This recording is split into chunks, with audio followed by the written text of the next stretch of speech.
So welcome. Thank you for joining us today. And just for everybody, as a intro for Monica Wiley,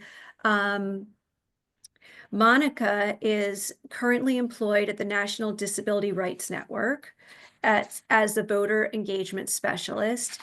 She also provides contractual services to the National League of Cities as a DEIA/B consultant on communicating effectively about racial equity and systems change. Recently, Ms. Wiley was nominated and selected to receive the 2024 Presidential Lifetime Achievement Award and nominated and selected as one of the top 30 Disability Impact List honorees. Ms. Wiley was crowned Miss Maryland, USA, SLICC, Success Through Leadership, Integrity, Character, and Confidence, Ambassador in 2023. She serves as chair of the United Spinal Association chapter of Washington, D.C., appointed to the Junior League of Washington, D.C., and received the 2023 Presidential Service Award and letter signed by President Biden. This is so impressive, and I'm really thrilled to have Monica join us today. It's such a pleasure and an honor to have you here. I am just we're going to start the film in about 10 minutes because we want to make sure that anybody who took a break has time to get back, because that's when we said we were going to start the film. Monica, did you want to say anything before we start?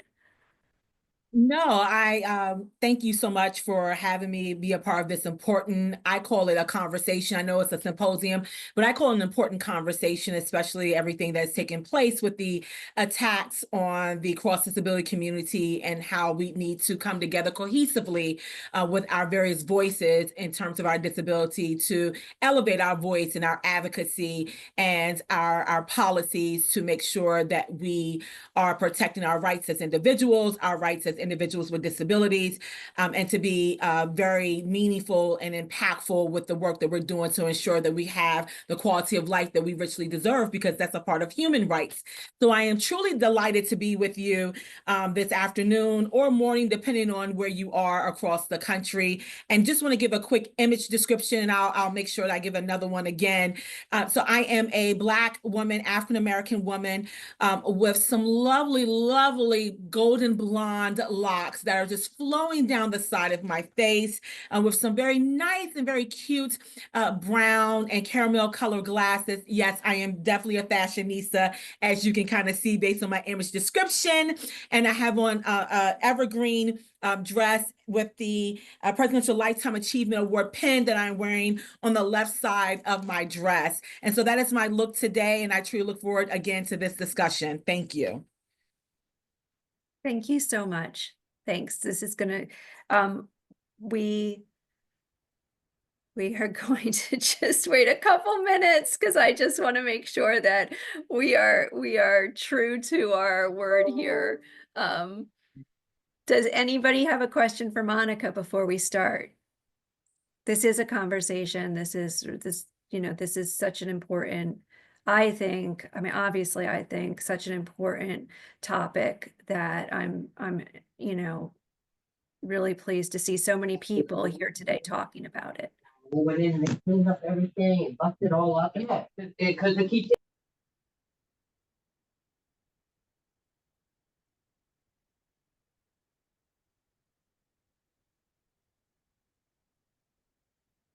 We have about, okay.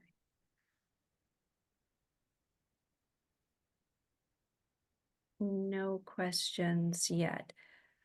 I think we can start to get the film going. Perfect. Isaac, I think we could start up the film.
Okay, he's working on it. Okay.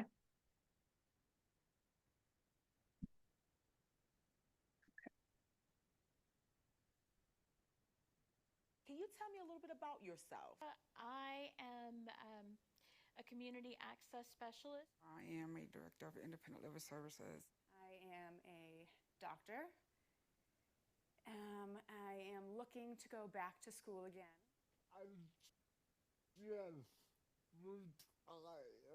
I'm a fashion designer. I own my own business. I'm an attorney. I am totally blind, have been totally blind since birth. I was not born with a disability. I obtained my disability when I was 8 years old in a house fire. I am a T9 complete spinal cord injury. I was diagnosed with cerebral palsy when I was born. Recognizing that I had a disability definitely took some time. When I was first diagnosed with muscular dystrophy and my doctor gave me those results and said, Keisha, you have muscular dystrophy, I was like, who is she talking about? I was diagnosed with a disability called Friedreich's ataxia at the age of 10. And then it's progressed up. So throughout the years, as my disability progressed, I learned there are things that I needed to make more accessible for myself and also for the community. And let me ask you this question. What do you think the next commander-in-chief and their administration should focus on as it relates to people with disabilities?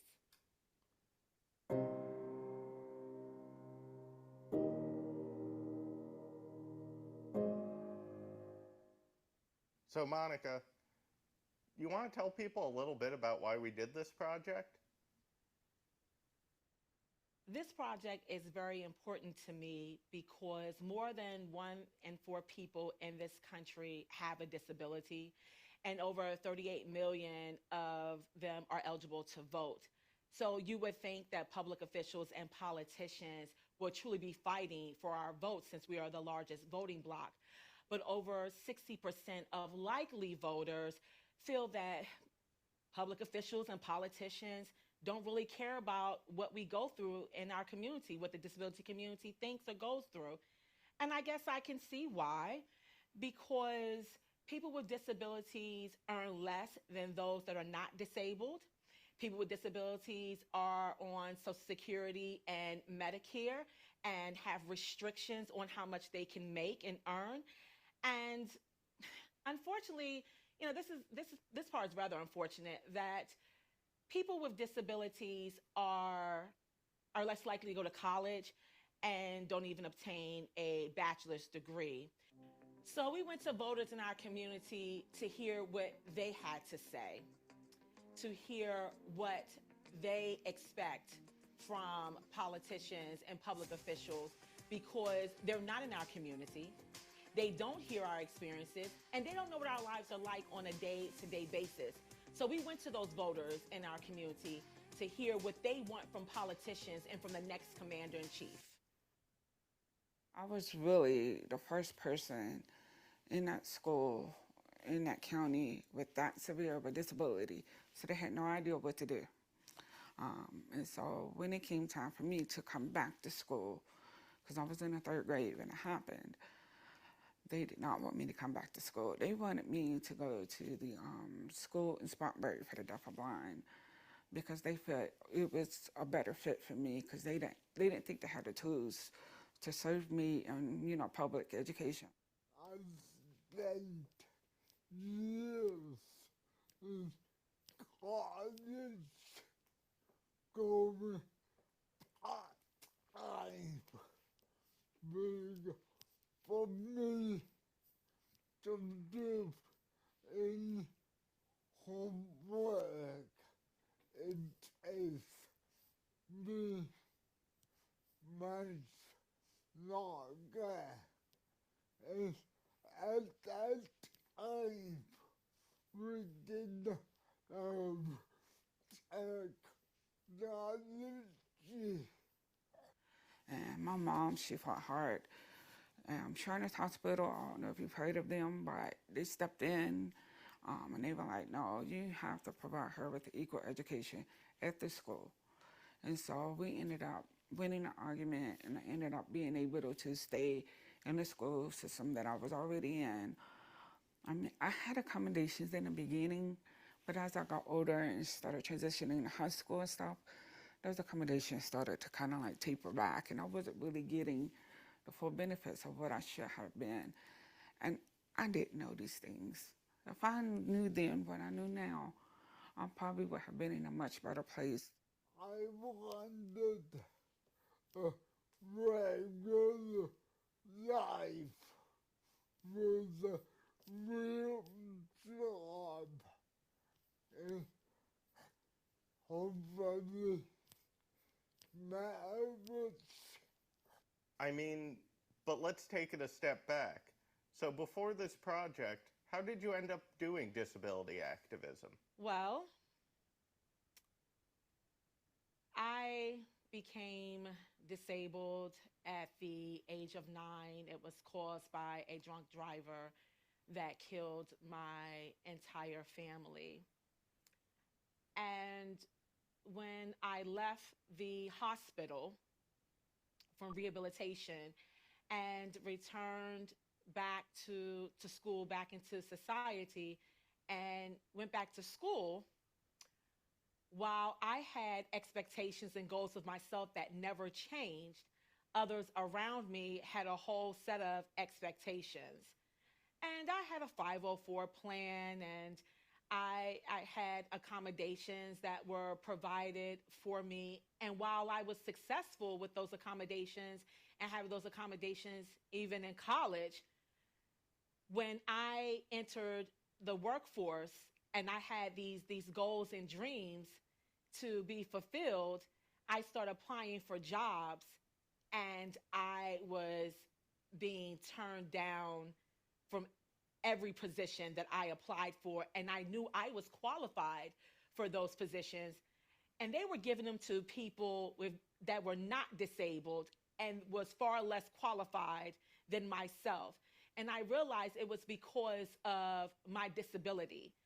And sometimes when you are applying for jobs and when you have these goals and dreams that you know that you can accomplish, but the workforce slams the door at you left and right and doesn't give you any opportunities to pursue those goals and dreams, you often ask yourself, well, why even have those goals and dreams? Why should we continue to pursue goals that we want to accomplish? And that is why this project, or let me just say that's one of the reasons why this project is important to me, because public officials and politicians need to know that people with disabilities have goals, they have dreams.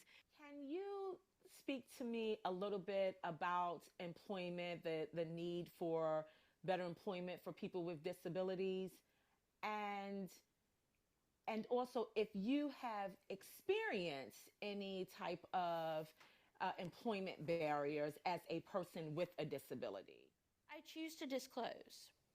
But the other side of that is I've chosen to disclose. And in a lot of ways, as people with disabilities, we do get hindered by that disclosure because still, whether we want employers to or not, they now see that disability, and many of them struggle to move on and move past it and really look at the resume that's being put in front of them and the qualifications that are being put in front of them. I guess I'll talk specifically about me first, but have I experienced barriers? Certainly. And that, I suppose that's another reason I got involved in politics. I knew because of my disability I was gonna face so many challenges, and truthfully I applied to probably 1,000 jobs after I graduated law school, and that shouldn't happen to someone like me, someone who, and if it was anyone else without my disability, without the circumstances, a city councillor with a law degree shouldn't have had a problem getting a job. So the barriers have been, one, I'm spending so much time dealing with the problems of insurance, getting a chair, getting like the equipment I need to medically stay healthy. So I need a standing frame. That's how you prevent bone loss from not standing. So if I don't have that, I am not going to be able to work. It will prevent me from going to work. So I feel like one thing that kept coming up was inclusion, right? What stood out to me the most in these interviews is access and accommodations. And time again, folks talk about inclusion. But in order to be included, we need access. And in order to have access, we need accommodations. But when my community, when the disability community asks for accommodations, we're treated differently. We're treated as a problem. How is that important to you in terms of managing your disability and dealing with your disability? What does the ADA and accessibility mean to you? I have a button on my keys where if I'm coming in from outside, I can hit that button instead of struggling to open the door. So ADA and accessible is very important to me. It's something that still goes on right here in Massachusetts. I have been to restaurants where they utilize the elevator for someone like myself to use for DJ equipment. That's crazy. You know, and you'll be surprised. It's like I go to like the gym or to the mall. It's like they have the handicap parking, but then how do you expect me to get in when there's no handicap button? I go to a lot of courthouses, and a lot of times people like me, and someone in a wheelchair, can't get down to what's called the well. It's where the other attorneys sit, and it's where the judge sits. The clients are usually up above. It's more like an audience stadium, and it's difficult for me to get down to the well to actually advocate for a client. You have, people in government, whether it's the president or the governor or the mayor, whoever it is, giving speeches that impact us, our safety, what we need to know to be okay. Not having ASL puts a barrier up for us. We can't keep up. We don't know what's going on. We have to go to someone else to get the information because we're not getting it from the main source because there's no accessibility. We've had to fight for that in South Carolina. Anytime there's a natural disaster or anything, we're like emailing the government, like, please make sure you have an ASL interpreter right beside you when you're giving your speeches. And this is not something we should have to fight for. They've been told this consistently. You should know this by now. Without accessible housing, I'm going to spend a lot more time just living. There's just a tax, like I like to call it the disability tax. So it takes me how long to get downstairs. And it adds extra steps to my day. So what would have taken me maybe a minute in an accessible house may take me 20. And it's not because I am incapable or I'm not strong. Like, you should see how far I can ride, road biking and everything. I am phenomenal shape. At the end of the day, I'm still a blind person who has to deal with these inaccessible websites, these inaccessible platforms. I log on to my bank. I make doctor's appointments. I have to do all the things. Just today, I went to make a hair appointment and had to use 3 different browsers to make the website reasonably accessible. And I need the help. I need the help every day. I am someone, I can't just get up and say, hey, like I used to as an able-bodied person, and get up and take my meds, go shopping, go do this. No, I have to rely on my aides to come every day, and that sucks. If they don't show up, I can't show up. I have a business to run. I have doctor's appointments to do, and I have TV shows to watch. So that's very important because that's what keeps me sane. But when there's a barrier that makes it so that, like, I have to pull myself up the stairs instead of have something that can lift me up it, like that kind of thing, that takes up time, that takes up mental energy. And you only have so much energy in a day. It's not like able-bodied people are out there, you know, every time they walk up a stair, they're not doing 50 push-ups. Like, it's not unreasonable to ask to have a similar level of lifestyle. And at the end of the day, you've got websites that are just completely not accessible altogether, because why would blind people shop at our store? Why would a person who is deaf watch my video? People don't know what they don't know, and it's again back to those low expectations. So when we talk about barriers, we can't ignore the big one, voting, right? Unfortunately, my first time voting was not the best experience. When I went to go vote and I pulled up to the voting location, the line was extremely long, but I was determined to go vote, so I went and stood in line. And as I was standing in line, my body was starting to experience quite a bit of pain, almost to the point where it was getting ready to collapse. And so I signaled the election official and I said, "Hi, is there any possible way that I can get in front of the line to go vote, or are there any accommodations for me as a voter with a disability?" And the elected official said no.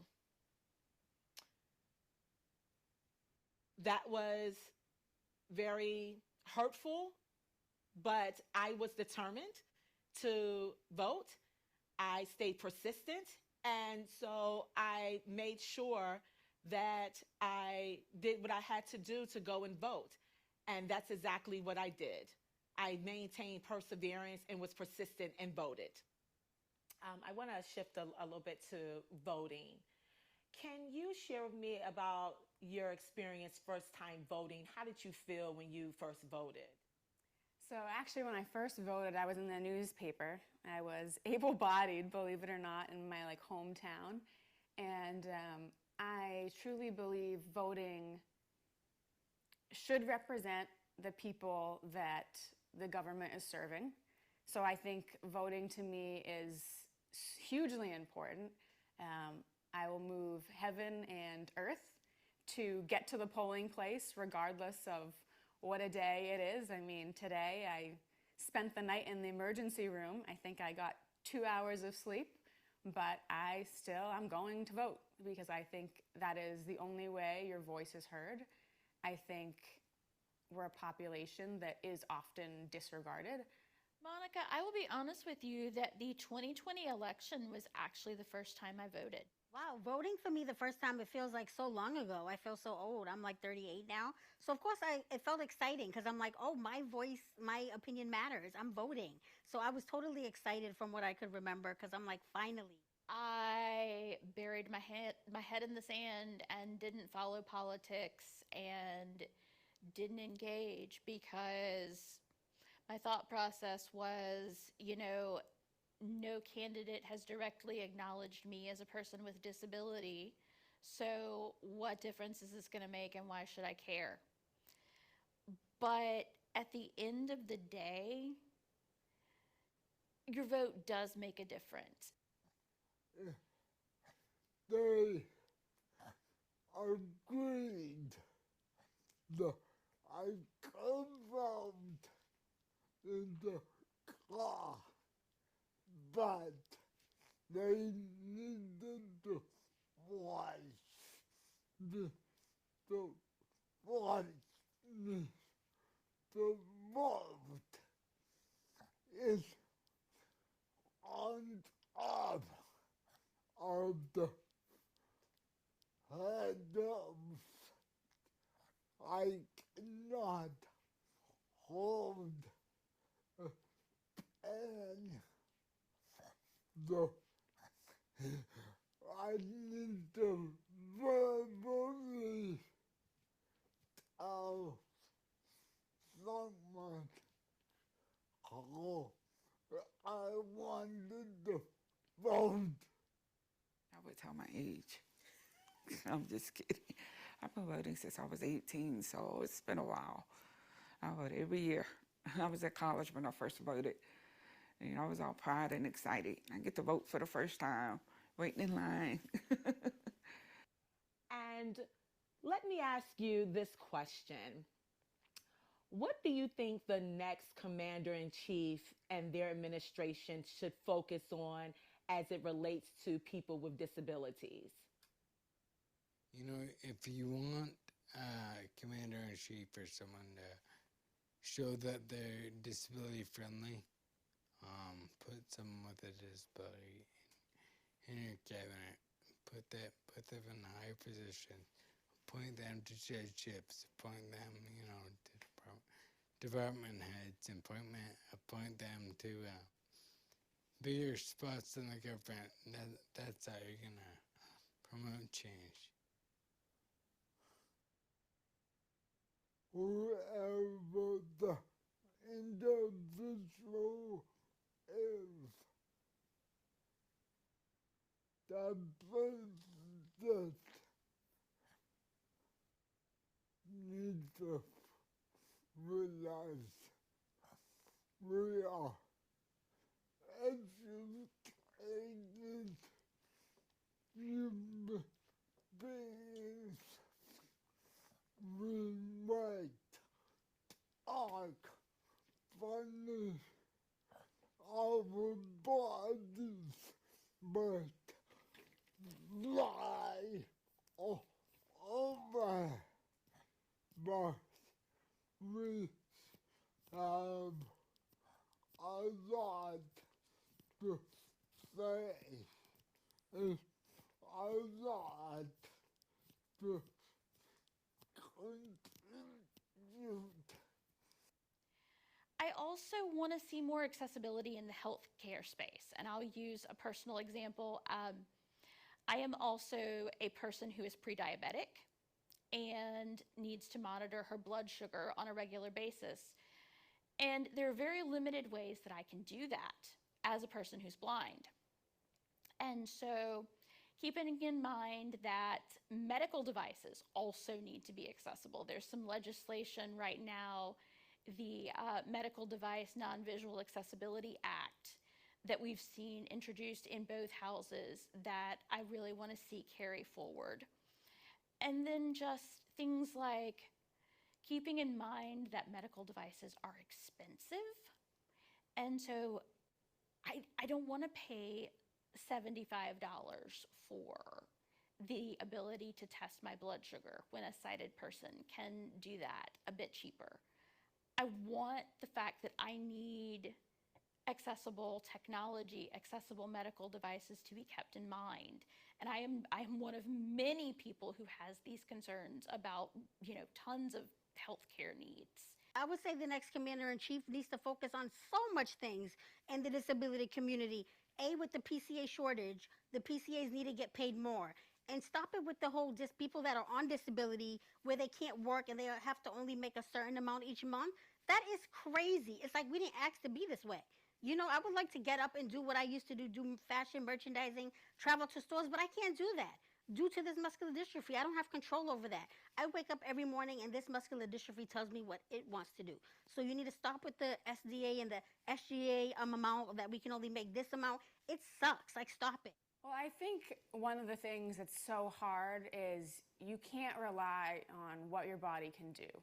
There is no roadmap for, in 5 years, my body won't be able to manage this task. So student loans, it's very problematic to take out new ones. So I think focusing on helping people get whatever education they need without having to take on the burden of new loans. Like, I think there are a lot of people that really would like to get advanced degrees and really get that education and better serve the community. I think having more people out there working, doing what they love, supporting their families, I think that's a goal we should be working towards. I don't think we should be making it harder for people to get out there, be employed, pay their taxes, support their families. I don't think that's unreasonable. We should be at the table. We should be a part of policy making and decisions and just overall life in America, because we're here. We're everywhere. You can't make decisions without your people. And we are your people. So include us. If you don't know the answer, again, I said, we will help you. We will teach you, we will educate you, we will give you ideas, but you have to include us. You have to. You're not just serving non-disabled people. You're serving all of us, and that includes our community of people with disabilities. You can go to bed today and wake up tomorrow with a disability. Nothing is guaranteed. Before we leave this earth, everybody at least has some medical condition or disability. So we're everywhere. Include us. Give us a seat at the table. Hear us. We know how to do things. We're educated. We're smart. Just give us a chance. Hear our voice. So, Monica, what do you want to see from the next commander-in-chief? When I think about myself as a voter that is disabled, other voters with disabilities, and the disability community, the one adjective that stands out to me is perseverance. We persevere. When there are voting barriers in our place, we persevere. When we don't have policies that's for the betterment of us to be able to, again, be successful, to thrive, to live in the community, to be a mom, to be a dad, to be a doctor or a nurse or a teacher, whatever it is that we aspire to be, but the policies aren't in place for us because it wasn't designed for us, we still show up, show out, and we persevere. So my question to politicians is this: when are you going to show up for us?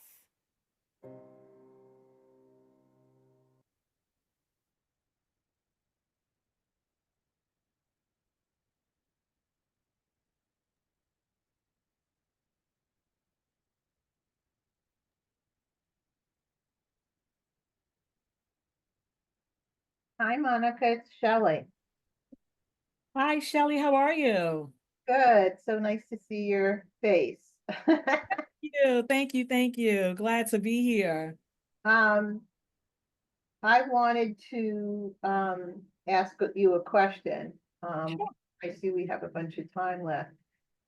Which, we don't obviously don't want to get too much into all the politics of everything going on today, but what has your organization been doing? Because we know this film was made prior to the election. So what has your organization and you been doing since the election and in this new presidency? Shelley, thank you for the question. The National Disability Rights Network is federally funded. So that's why we are bipartisan. We are a nonpartisan organization. And with all of the attacks that we've had to combat, it has been a bit overwhelming. But what we have tried to do is, and what we're currently doing, is making sure that we try to protect the critical programs that is needed for members of our community. There are a lot of members of our community that rely heavily on Medicaid and Medicare and Social Security. And while there are several of us who don't rely on those programs and those services, we recognize that a vast majority of our community does.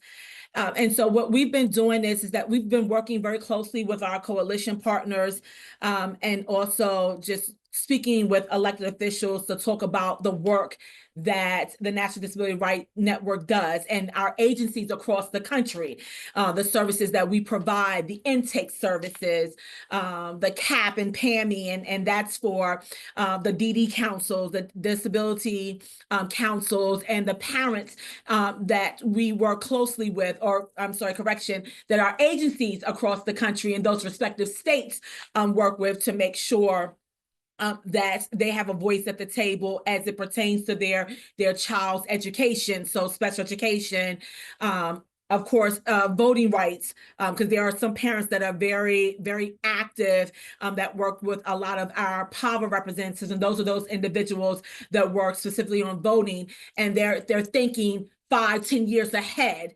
about what that looks like for them and how they will be able to utilize their voice at the ballot. So at this current time, the most critical thing that we're doing is just making sure that we have the funding that is needed to continue to provide those funds to our agencies across the country to make sure that the critical services and supports that our organization provides, which is a lot of them, but the core of those that are protected, because there will be, unfortunately, some cuts that will take place. But we are being very mindful and prayerful, if you will, to make sure that we still are able to provide or at least maintain a lot of the critical services that that my organization provides to our agencies across the country. So I hope that answers your question, Shelley. Does, and I'm sorry, Monica, I didn't realize you were going to go through your slides. So I'll let you proceed with that. I couldn't hold that question because I wanted to make sure everybody just realized that, when this film was made and where we are now. So I apologize for that, but I'm sure they're going to go ahead and put up your slides. Perfect. I think Isaac is pulling up the slides now. Great. Great. And when they're up, then I can proceed and happy to give an image description again for those who are just joining or came in the middle of the documentary, so that you can have a visual mentally or what have you, whatever works for you in terms of who's speaking to you today and what that person looks like. So Isaac, whenever the presentation is up, I can proceed. Yep, if everybody should be able to see it at this point. If they can't, let me know, but I think we're ready to go. Okay, sounds good. Again, so welcome everyone. I am Monica Wiley. I'm the voter engagement specialist here at the National Disability Rights Network. I am truly delighted to be with you this afternoon or morning, depending on where you are in the country. I hope you had the opportunity to check out the documentary that we did last year. And although it was done last year, it is very relevant today, given the current climate that we're in. And so I hope that the documentary is a resource and tool for you in whatever work and advocacy that you're doing to protect the rights of voters with disabilities and just the rights of people with disabilities, period. Just to give an image description real quickly, I am a Black woman, African-American woman. I have on some lovely brown golden glasses today with a nice, lovely evergreen dress and some nice looking blonde golden locks that are flowing on the side of my face. I do consider myself a fashionista, and so that is the look for today. And then, of course, lastly, I want to recognize that I do have on my Presidential Lifetime Achievement Award pen. I always wear that pen when I am doing speaking engagements and at different events, because I'm very proud of the work that I have done in terms of advancing the rights of people with disabilities. And so with that said, we can go ahead and proceed with the rest of the presentation. I do have a few slides for you this afternoon, and I'm going to just be briefly talking about inclusive voting rights and mental health. And so part of what's taking place with voting rights, which also can impact and have some type of effect on our mental health, is a lot of the systemic racism that is taking place. And just to give just a brief definition of that, systemic racism is a system of power and oppression based on race and abilities. It is used to provide advantages to those in a certain socioeconomic race and class, while it provides a disadvantage to people of color and other demographics, such as the cross-disability community. It requires institutional power and authority to perpetuate inequity, which we are currently seeing. And then systemic racism requires the use of institutional power and/or authority to create policies, practices, and procedures that create and perpetuate a racial or racial inequities. And if I need to slow down, please let me know that, because I am happy to do so. Next slide, please. So why does systemic racism exist? Why does this exist? And it exists because of the institutional barriers that are in our systems.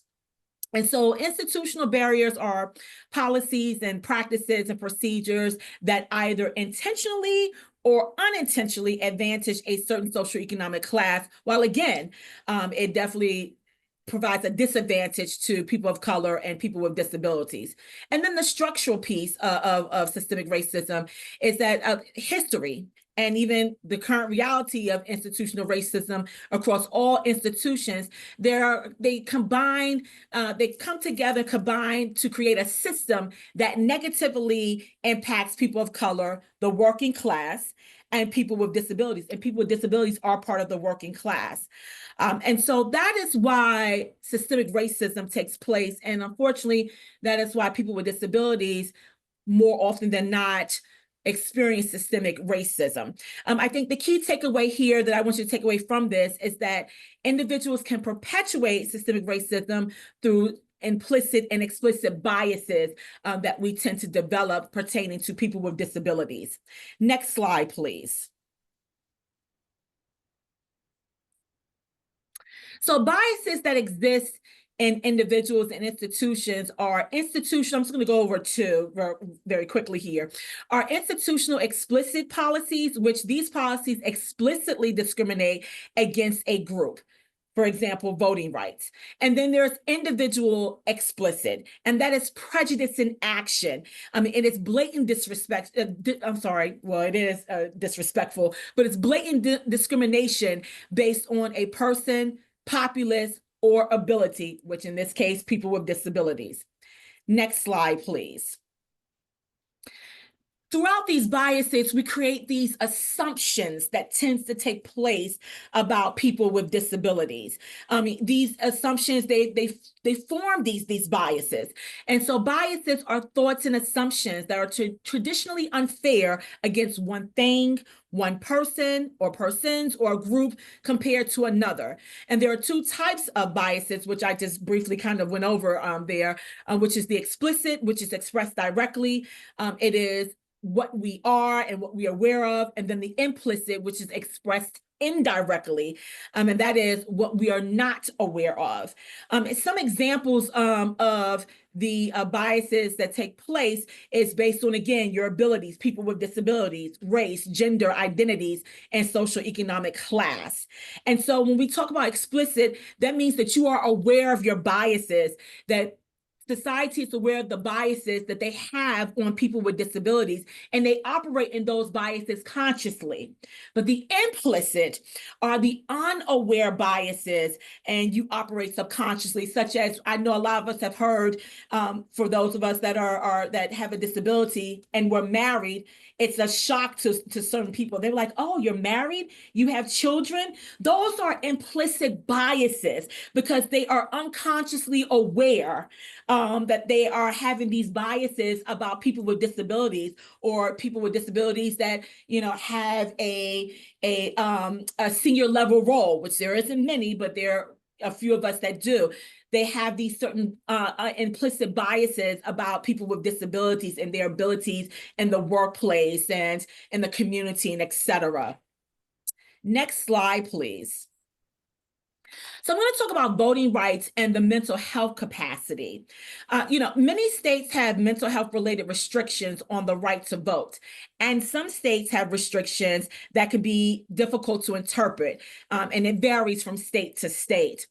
Some states still have laws with derogatory and discriminatory verbiage, such as the word idiots or insane persons, while other states have laws that bar voting by individuals who are under guardianship and have been found by a court to the lack of their capacity to vote. Guardianship is granted when an adult is incapacitated, which means it limits the rights of the individuals significantly, especially when it comes to voting. A person under guardianship may have difficulty specifically managing their day-to-day affairs, such as their finances or self-care, without needing assistance, which is not necessarily related to their capacity or their ability to vote and understanding what they're voting for or who they're voting for. In general, voters with mental health are presumed or believed to be competent unless otherwise adjudicated. So, for example, some states disenfranchise voters with court-determined incapacity. unfortunately. Next slide, please. So I'm going to list a few of the state voting rights regarding mental capacity here on this slide, and I'll try to be very brief here. In terms of the state voting laws, every state has the power and legal authority to regulate voter qualifications based on an individual or individuals' mental capacity in their respective state. Most states have some type of mental health measure to determine their right to vote. However, it does vary from state to state. Currently, half of the states in the U.S. have voting restrictions for those with court-adjudicated incapacity. And there are 13 states that have laws that unfortunately disenfranchise voters who are under guardianship.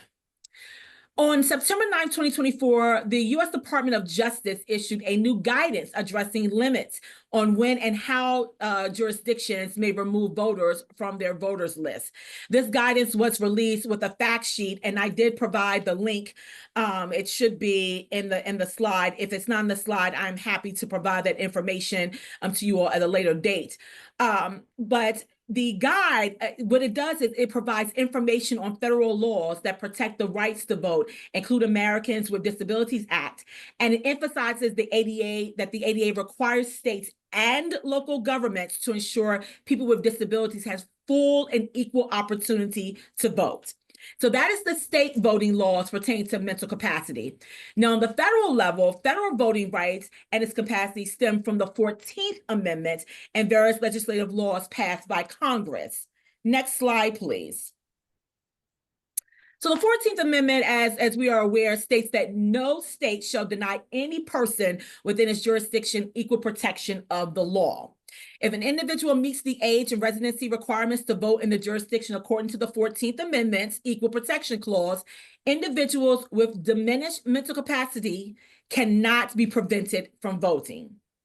Okay, they cannot be prevented.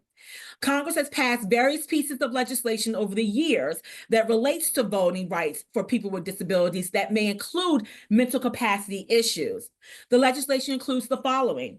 Of course, we know about the Voting Rights Act, the VRA. We know about the Americans with Disabilities Act, the ADA, Help America Vote Act, which is under, it's part of my job, which is one of the reasons why I was hired in the voting department, under the Help America Vote Act. Of course, we are very familiar with the first disability law and rights, which is the Rehabilitation Act. And then there's the National Voter Registration Act and VRA. Next slide, please.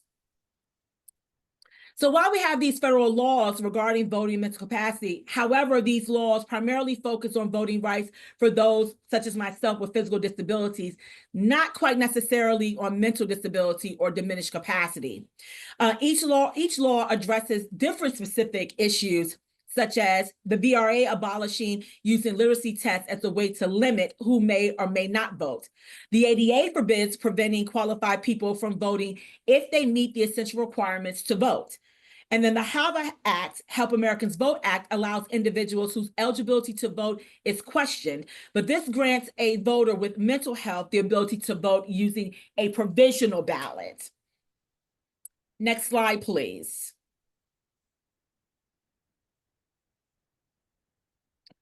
Section 504 of the Rehabilitation Act prevents disability-based discrimination from taking place in programs or activities that receive federal financial funding. However, unfortunately, the NVRA, the National Voting Rights Act, permits voters to be disqualified from registration rolls based on mental incapacity. So what can we do? Next slide. I'm sorry. Thank you. So what can we do as a community to improve voting rights and access for the cross-disability community? Well, I'm glad you asked. Many of these restrictions are likely illegal, especially if they do not involve an individualized determination of the capacity of each individual to participate in the voting process. That said, people with mental disabilities are entitled to accommodations and guardianship proceedings to demonstrate that they have the capacity and or that they want to vote when threatened with the loss of the right to vote or seek to have it restored. To this extent that states choose to have a voter competency requirement, it is our position at the National Disability Rights Network that all their laws and practices should hold all individuals to the same standard, regardless of whether they have a disability. Next slide, please. People with mental disabilities may require the same or similar types of assistance to register and cast their ballot as people without disabilities, such as consulting with trusted sources, reviewing campaign information, and relying on ads in a manner that is accessible to them. This is not prohibited as long as the voter is making the choice about who or what to vote for or against. In addition to the type of accommodations discussed below that may be needed by people with mental disabilities, they may also need accommodations that are available for people with physical or print disabilities, which are not discussed here in this detail. That's something that is another conversation and something I can go into greater detail at a later date. I did put the link right here for you to check out at your leisure during your time for more information on that part. Next slide, please. Excuse me, my allergies are getting to me here. And so any information that I presented here today, here's just a couple of references that I pulled some of these sources from, along with some of the knowledge that I have. But the references that I have here is GARE, which is Government Alliance on Race and Equity. The National League of Cities, which I am a contractor with when I talk about inclusion, accessibility, and diversity. The Bathlon Center for Mental Health. And of course, my lovely organization I'm proud to be a part of, which is the National Disability Rights Network. Next slide. And for anyone that's interested in getting in contact with me, would love to speak with you, have a conversation with you about anything at all, please feel free to reach out to me. Here's my conversation. I appreciate this conversation. Here's my contact information here. And again, if you have any questions, please feel free to reach out to me, and I look forward to hearing from you. And with that being said, that concludes the presentation. I now yield back to the facilitator of this conversation. Thanks, Monica. This was such a bonus. I feel like we having the time for you to present more than the film just gave us even more information to digest and talk about and think deeply on. Does anybody have questions for Monica? We have some time for questions, comments. If you like, you can unmute yourself or you can put it in the chat. This is Shelley again. I'll just add that, Monica, I know you cover the whole country. So in New Jersey, if someone has a guardian in relation to voting, the guardianship agreement has to specifically say that they are not able to vote in order for them to not be able to vote. As you said, just because someone has a guardian doesn't mean that they cannot vote. So anybody who's in New Jersey and was wondering what it was here, that's what the whole is. Yes, thank you, Shelley. I appreciate that. You're absolutely correct. Yes. Because there's several individuals that while they may not be able to physically use their arms in terms of self-care, making sure that they are able to clean themselves or what have you, they may need assistance with that. But in terms of their comprehension and knowledge, that those are two separate abilities or either or. So just because someone has a guardianship for those specific reasons, such as maybe need help clean up their home or clean up areas around them, does not mean that they don't understand who they're voting for, what the initiatives are, how that impacts them day to day. That shouldn't have any bearing on their ability to exercise their vote. So you're completely correct with that. And thank you for adding some more context and making it even more clear for our attendees here. So yes, that is correct.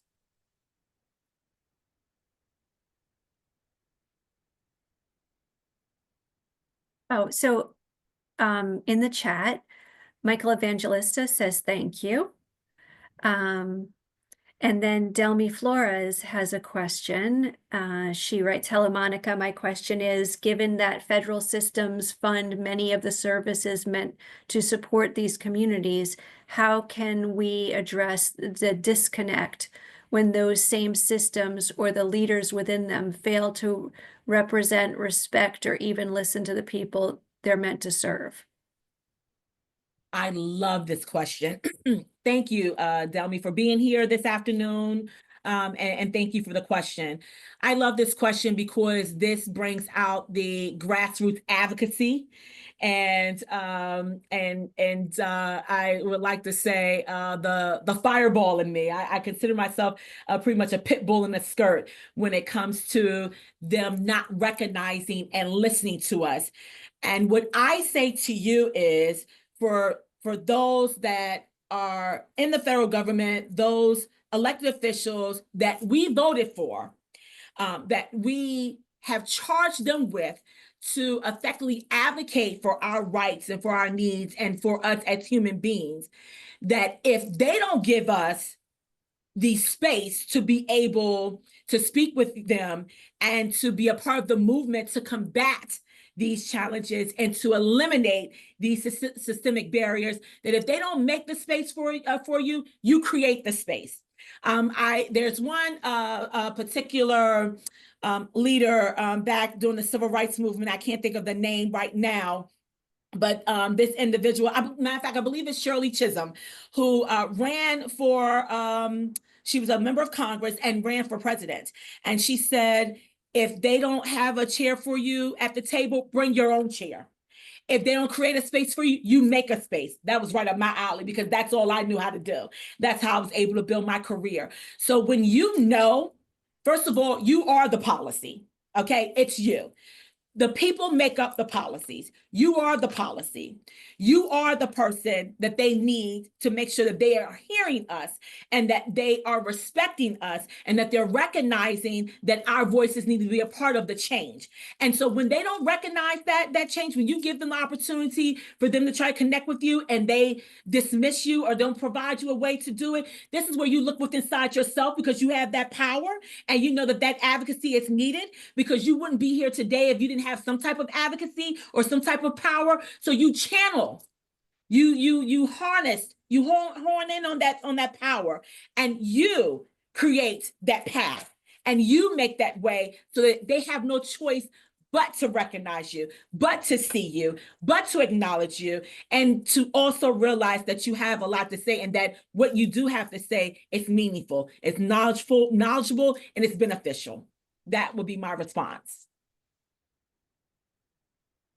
It says thank you. Thank you. It's powerful. The truth.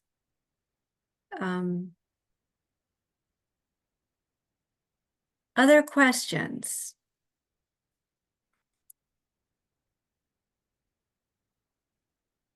Monica, do you have anything else you want to add? I don't think so. I think this has been very great and rewarding. Thank you, Catherine, and to the Nutley family and Shelley and everyone that was a part of bringing this symposium together. And like I said, I don't look at symposiums or conventions as what they are, what they're titled. I look at them as conversations. That's what we need to be having. This was a conversation, and I wanted it to be very interactive because I'm the type of individual that, while I like to present, I like for feedback and engagement, because we all can learn from one another. So I want to thank you for definitely putting this together. And I want to close with saying a quote by Martin Luther King Jr. The time is always right to do what is right. And so this is the time to do what is right. Let us come together collectively to do what is right, because the time is now. And so I thank you so much for giving me and the National Disability Rights Network the opportunity to be a part of this lovely conversation, and happy to continue to be a part of whatever work that you all are doing, if you all will have us and have me. So thank you so much. Thank you, Monica. I mean, thank you so much. I think creating the space and bringing the voices of people who are often not heard, as your film has done, um, is where we are right now. It's unfortunate. I think that this is we can't be talking more about this topic. I mean, this is just the beginning. I feel like you mentioned creating space and bringing the chair and quoting, Shirley Chisholm. And I see that with mental health and disability. I think this is just a start. And many of us might not have the words right now to really be able to ask the questions. We might have to sit with this for a while. And maybe, think through what we're seeing today, what we're taking in, and because some of it might be new for some of us, and so that's why we want to have the film accessible. We want to have the slides accessible, and you can reach out to Monica, like she mentioned, because the questions may come a little later than right now. We might need to be going through all this in our minds and connecting with it. So we just want to create the space to have this conversation here with our inclusive, healthy communities initiative. So I just thank you so much. I really appreciate everything you're doing. Thank you. Thank you so much for having me, Catherine. Again, it's truly a pleasure. And I hope everyone just continue to keep your head up, stay positive in spite of everything that's going on. Let no one steal your joy, because joy is something that's from within. And so we must maintain that in order to continue to navigate these next, several days and years. And we will. We're a strong community, so we will. Yeah, look at all the people here today coming out for this. I mean, I think there's a lot of hope. Absolutely. Thank you so much. Thank you.